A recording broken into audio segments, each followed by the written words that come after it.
alla bråkar om Hanif Balis twittrande. Är det rimligt? Och vad säger reaktionerna om vårt samhälle? Jag heter Henrik Jönsson och jag är en oberoende libertariansk entreprenör och samhällskommentator.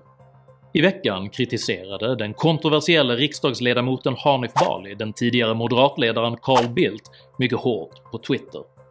Han har nu ifråntagit sina politiska uppdrag som suppleant i riksdagens EU-nämnd och arbetsmarknadsutskott och bett om ursäkt för sitt twittrande.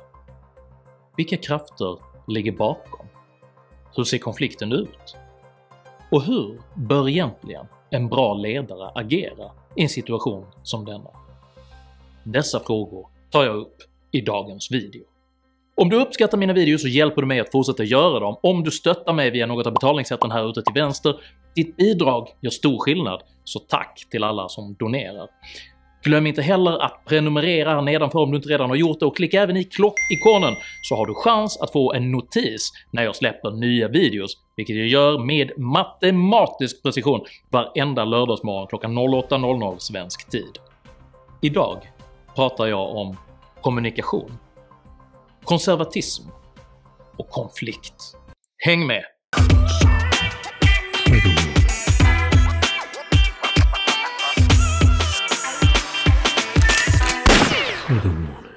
Den florentinska filosofen och författaren Niccolo Machiavelli författade under början av 1500-talet en banbrytande realpolitisk manual kallad Fursten.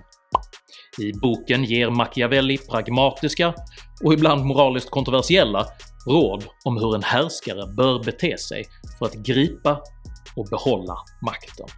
Boken har blivit tongivande både för näringsliv och för modern politik Machiavelli, you've told me nothing I don't already know. och betraktas trots sin bitvis cyniska pragmatism som en management-klassiker. En framgångsrik furste är enligt Machiavelli en person vars ledarskap föranleder det inflytande och de resultat han önskar. En furste vinner folkets respekt när han är en god vän eller en svuren fiende, det vill säga när han rakryggat tar ställning utan att tveka. De svenska moderaterna har ett minst sagt ansträngt förhållande till denna rakryggade ledarskapsdefinition, vilket ställs på sin spets när det gäller riksdagsledamoten Hanif Bali, som i veckan grovt kritiserade partidignitären och före detta partiledaren Carl Bildt. Hur hanterar man en klipsk hovnarr som vunnit folkets gunst men som förolämpar aristokratin? Rimligen inte genom att ge narren en offentlig örfil. Aristokratin kommer nämligen att betrakta straffet som förvekt, för sent och utan trovärdighet, och folket kommer att anklaga fursten för egenmäktig förljugenhet, feghet och svek. Ändå är det precis detta moderaterna har lyckats göra, ett ställningstagande som gör alla parter missbelåtna. Nobody's happy. Hanif Bali har under lång tid kritiserats för en rad kontroversiella utspel och formuleringar. Hade moderaterna tagit Machiavellis råd hade de i samband med dessa utspel kunnat vinna respekt både som svuren fiende eller som en god vän, antingen med en resolut nedsatt fot eller med ett rakryggat försvar för ett högt tak. Att istället bestraffa först när den interna makten har blivit förolämpad får fursten att framstå vek och opportunistisk inför båda lägren och stärker istället narrens roll som martyr. Problemet är dock större och mer intressant än både de sakfrågor som dryftas och eventuellt internt maktspel. Situationen illustrerar nämligen den tilltagande friktionen mellan två paradigmer. Konflikten mellan gammalt och nytt, mellan kollektivt och individuellt, mellan analogt och digitalt. Alla organisationer behöver ha ett tydligt och välförankrat ledarskap, och det är uppenbart att det inte går att hålla sig med vare sig mellanchefer eller partimedlemmar som aktivt motarbetar organisationens övergripande mål. Honestly, I hate working here. They are so weird. Men den löpande konflikten runt Hanif Bali går mycket djupare än partiorganisationen. Den belyser förhållandet till de nya krafter som frigörs genom teknisk utveckling. Ena sidan av denna konflikt företräder i princip en reaktionär linje. Man betraktar den digitala kommunikationseran som en besvärande parentes, vilken man hoppas snart ska avslutas så att den bekanta ordningen kan återupprättas. We men like to refer to as the good old days. Även om ingen partifunktionär skulle bekänna sig till den reaktionära flanken så är det den position man företräder när man dryftar tankar om att Moderaterna helt ska lämna Twitter. Twitter, unfollow. Arbetar för att ta fram en uppförandekod som reglerar partiföreträdarnas kommunikation och efterlyser ändå fler halvsovande vuxna i rummet. What? We're all grown men here, Satan. Konfliktens andra sida präglas i det närmaste av en revolutionär anda, starka känslor, kreativ spretighet och där rop på radikal omstöpning ofta överröstar den machiavellianska pragmatismens credo. Balansen mellan dessa två krafter är svår att navigera, men historien lär oss att det förflutna aldrig kommer tillbaka i samma form. Partiorganisationerna är präglade av industrisamhällets villkor, där stora mängder människor var tvungna att samlas under ett ideologiskt paraply för att man skulle kunna uppnå de skalekonomiska fördelar som möjliggjorde exempelvis dyrbar masskommunikation i en tid som dominerades av analog papperspress och etermedia. Den digitala kommunikationseran präglas istället av de storskaliga organisationernas upplösning. Varumärken och reklam ersätts med individer och information. I ett medielandskap där den uppväxande generationen har vant sig vid att ständigt kunna stå i direkt flervägskommunikation med alla andra, blir individen som avsändare en integral del av budskapets trovärdighet. Man följer en individ. Inte för dennes titel eller plattform, utan för det förtroende som vederbörande byggt upp i relationen med andra människor online. Hanif tycker saker, och han säger dem på sitt eget färgstarka sätt. Vissa tycker det är förfärligt, andra tycker det är fantastiskt.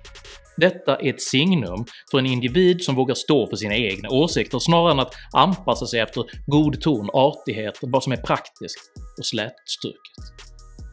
Detta har gjort honom till en av Sveriges mest väletablerade politiker, eftersom det är en kommunikationsstrategi som är i takt med sin samtid och i konflikt med de opersonligt sövande, fokusgruppande talking points andra politiker på beställning rapar upp i samband med partiledardebatter. Vi behöver hitta finansiering. Men om du svarar på den frågan, kommer jobb att försvinna när man höjer de här arbetsgivaravgifterna? Jag vill ju för det första så går jag till... Ursäkta, kan du svara ja eller nej? Nidbilden av en politiker som pussar barn på huvudet, gör segertecknet inför massorna och som håller exakt samma artificiellt emotionella tal på ort efter ort efter ort för att ge sken av personlig förankring. Mitt Europa bygger inte murar! Vi hjälps åt när nöden är stor! Kunde lika gärna vara en eulogi över 1900-talets politiska kommunikation. I en värld där mobiltelefoner direktsänder varenda utspel avslöjas det icke-autentiska omedelbart. Det partipolitiska etablissemang som företräder den reaktionära linjen svarar på denna situation med mediaträning, förberedda formuleringar och micromanagement av partiföreträdarnas utspel. Det är beklämmande att skåda och så tråkigt att klockorna stannar. När sedan hela internet väljer att klicka fram något annat, något mindre uppstyrt, något som andas den individuella autenticitet som man vant sig vid på det övriga nätet, då svarar denna falang med en önskan om att helt lämna Twitter, eftersom den narr folket istället ger sin uppmärksamhet inte passar in i den döende organisationsmodellen. Incitamentet att försvara partiorganisationernas status quo är mycket starkt inom politiken eftersom det har framvuxit en hel bransch som livnär sig på att behärska dess regler och interna strukturer. Unga elevrådsordföranden slussas genom ungdomsförbunden vidare till kommunalpolitiken, de som är duktiga går vidare till riksplanet och kanske en dag får ministerposter. Helt utan självupplevd erfarenhet av vare sig näringsliv eller traditionellt förvärvsarbete. Rollen i partiet försvaras inte huvudsakligen av ideologiska skäl utan av praktiska och ofta privatekonomiska skäl. Att hålla sig väl med partiet blir viktigare än att, för att citera Shakespeare, “To thine own self, be true”. Och så tillåts detta syrefattiga spektakels dominans rulla vidare medan energiknippen paketeras i frysboxar till höger och vänster istället för att fostras till ideologiska dynamon som skulle kunna komma partiorganisationen till gagn. Önskan att frisera, polera och styra hur samtal bedrivs uppfattas av få utöver de närmast sörjande som ansvarsfullhet, mognad eller seriositet, utan snarare som ett ängsligt kamrerstyre, vilket genom ett fegt bakhåll dunkar ordningens konservativa domareklubba i skallen på individer som dristat sig att pröva sina digitala kommunikationsvingar och försåtligen, helt själva, lärt sig att flyga. Det är sant att Hanif Balis Twitter-kommunikation är yvig och ibland går över gränser som jag själv inte hade velat korsa. Det är också sant att ambitionen att medverka till ett bättre samtal och ett bättre samtalsklimat är god. Men detta kan inte uppnås genom hårdare styrning. The more you tighten your grip, Tarkin, the more star systems will slip through your finger. Om man inte uppskattar vad som sägs bör man istället själv säga någonting bättre. Och detta är den springande punkten. Kritiken mot Hanif Bali handlar nästan uteslutande om hur hans kommunikation bedrivs. Tonen, ordvalen, nerven. Det förekommer nästan ingen problematisering av vad som faktiskt sägs och menas, och det syns mycket lite av annan slagkraftig borgerlig kommunikation överhuvudtaget. Det bör inte på något sätt vara oacceptabelt att partiföreträdare kritiserar varandra hårt. Tvärtom borgar detta för en livskraftig interndebatt. Borgfred, partipiska och centralstyrning är betydligt större fiender, vilka genom tyst likriktning lät borgerligheten släppa igenom både skattefinansiering av public service och slopad skattefrihet för privata vårdförsäkringar. I en situation där Hanif Bali sannolikt är Sveriges mest kända politiker och Moderaterna samtidigt i det närmaste är osynliga, framstår det som en tveksam strategi att försöka begrava sig själva levande i syfte att bevara en utdöende, vertikal kommunikationsstrategi. Att frånta en uppenbart begåvad ung politiker alla sina uppdrag för att förfäkta ett moraliskt ideal och tvinga narren att kyssa furstens hand kan lätt riskera att bli en dödskyss snarare än en seger. Tycker du det är viktigare att vidmakthålla ett frodigt och vildvuxet demokratiskt samtal än ett reglerat och opersonligt sådant? Sprid, dela, prenumerera på min YouTube-kanal. Jag heter Henrik Jönsson och jag slipper tack och lov partipiskan och alla andra piskor när jag uttalar mig. Tack för mig och tack för att ni har lyssnat.